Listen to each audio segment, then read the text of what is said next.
In the bustling city of Abuja, the elegant Sapphire Glow restaurant stood as a beacon of luxury.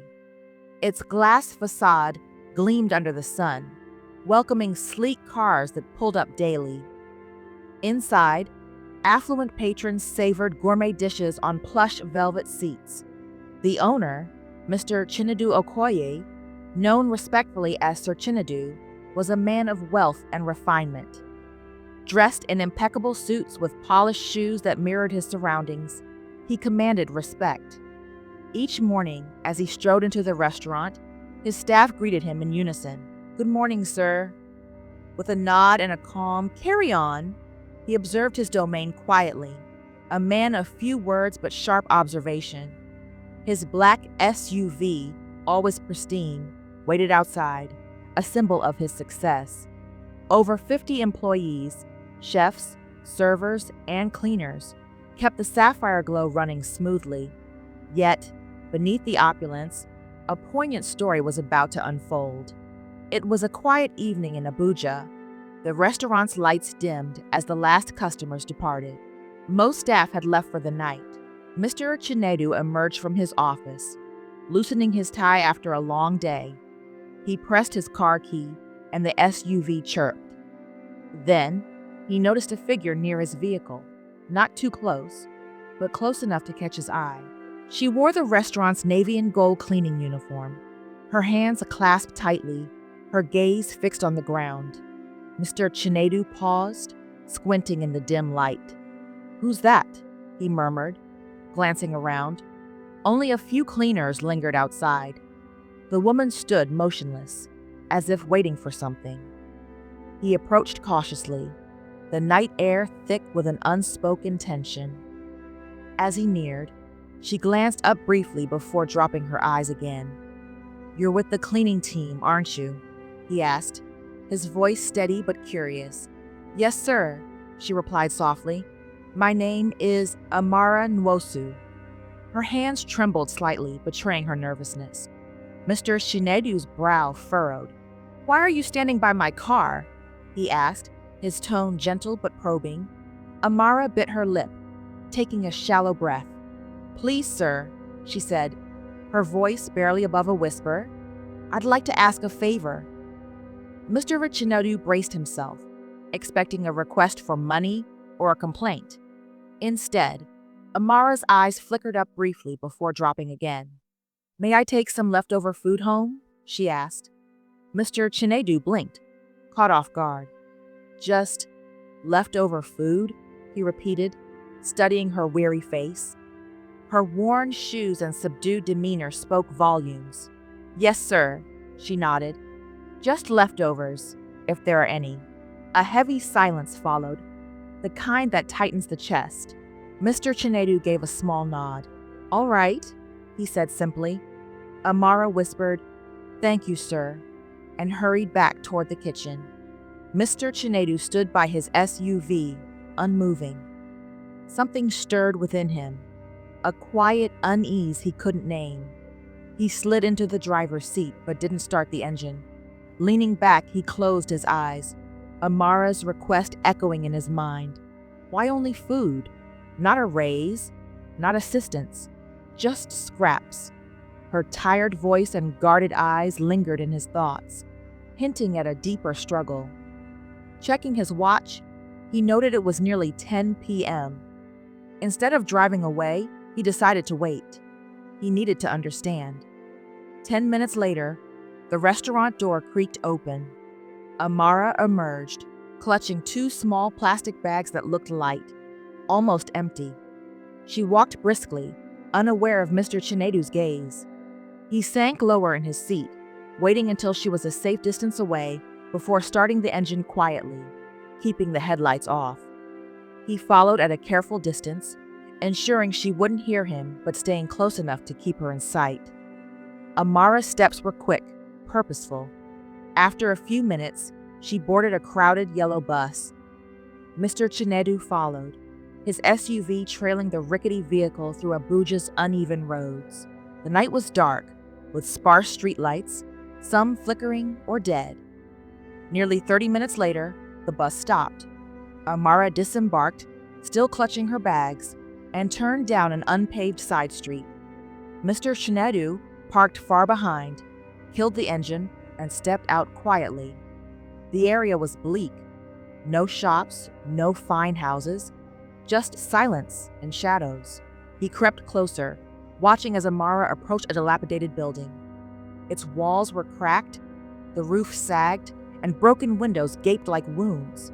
Mr. Chinedu froze, whispering to himself, "This is her home?" It looked abandoned, unfit for habitation. His chest tightened as he retreated into the shadows, grappling with the weight of what he'd seen. Then, the creaky door swung open. 2 small girls, barefoot and beaming, rushed out. "Mama!" one cried. "You're back!" shouted the other. Amara dropped her bags and enveloped them in a tight embrace, her smile radiant, but her eyes heavy with exhaustion. She kissed their foreheads. "I'm here, my treasures," she said softly. "I brought something for you." From his hidden vantage point, Mr. Chinedu watched, his heart racing. "She has children," he murmured, touching his chest. Amara led the girls inside, and through a broken window, he saw her settle them on a worn mat. She opened the bags, revealing a single piece of chicken and some jollof rice. Carefully, she divided it between 2 small plates. The girls ate eagerly, their eyes sparkling. Amara, however, sat back, watching them with a quiet smile, untouched by the meal. Mr. Chinedu's throat tightened. She hadn't taken a bite. Tears welled in his eyes as he turned away, the image of Amara's sacrifice burning into his mind. She'd taken food only for her children. He whispered to the night sky, "She didn't eat." His hands trembled as he wiped his face, his polished shoes now feeling out of place in this world of want. Slowly, he returned to his car, the crickets' hum filling the silence. He sat inside, staring at the steering wheel. "I can't leave her like this," he vowed softly. He drove away, glancing at the crumbling house in his rearview mirror, unable to shake the heaviness in his heart. That night, sleep eluded him. He tossed in bed, haunted by the image of Amara and her girls sharing a single piece of chicken. The next morning, Amara rose early, gazing at her daughters asleep on the mat. She brushed their hair gently. "Time to wake, my darlings," she whispered. The girls stirred, one asking, "Mama, are we going to school?" Amara nodded. "Yes, my love. Let's get ready." She fetched water, bathed them carefully, and dressed them in faded school uniforms, tying their hair into neat ponytails. From the previous night's leftovers, she warmed a small portion of rice, dividing it between them.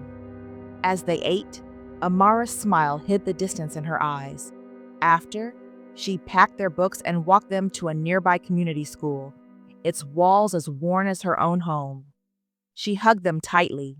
"Be good," she said, kissing their foreheads. They waved as they ran inside, and Amara turned toward the restaurant, determined to be on time. At Sapphire Glow, Amara slipped into her uniform and began her work with precision, sweeping floors, mopping under chairs, and polishing tables until they gleamed.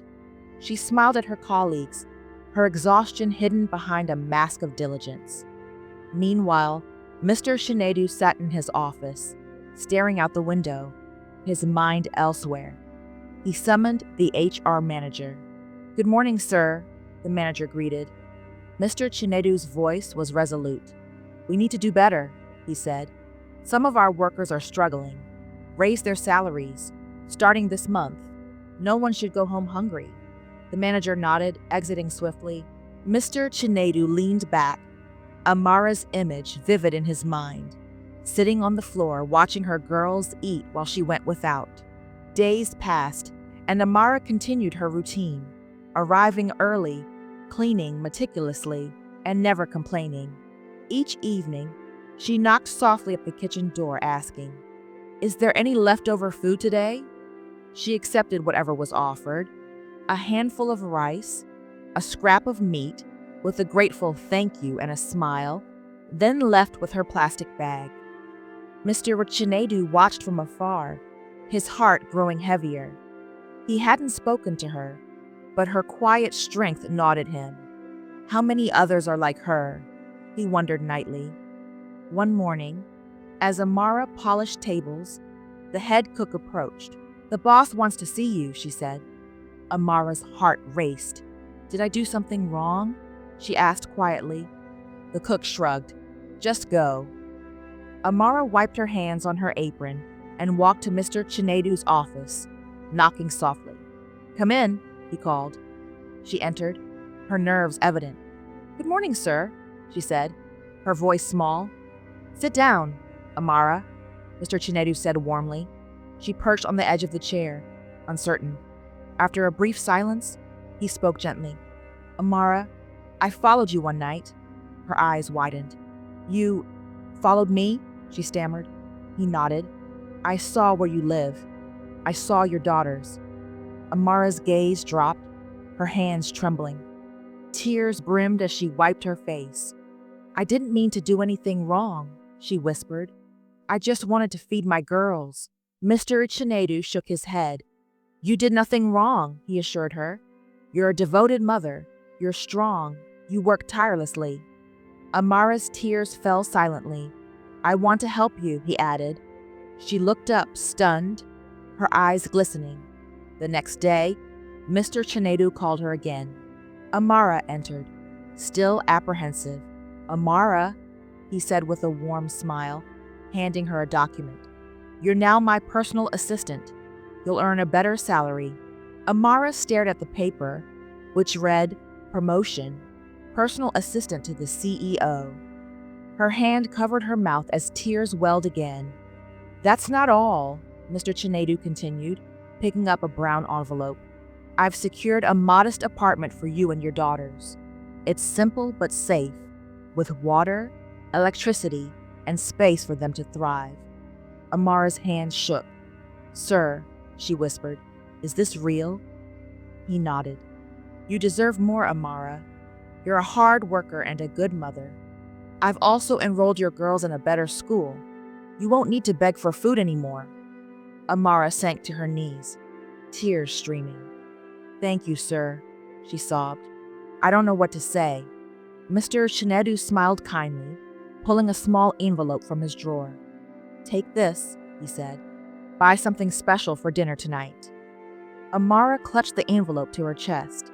"God bless you, sir," she said through her tears.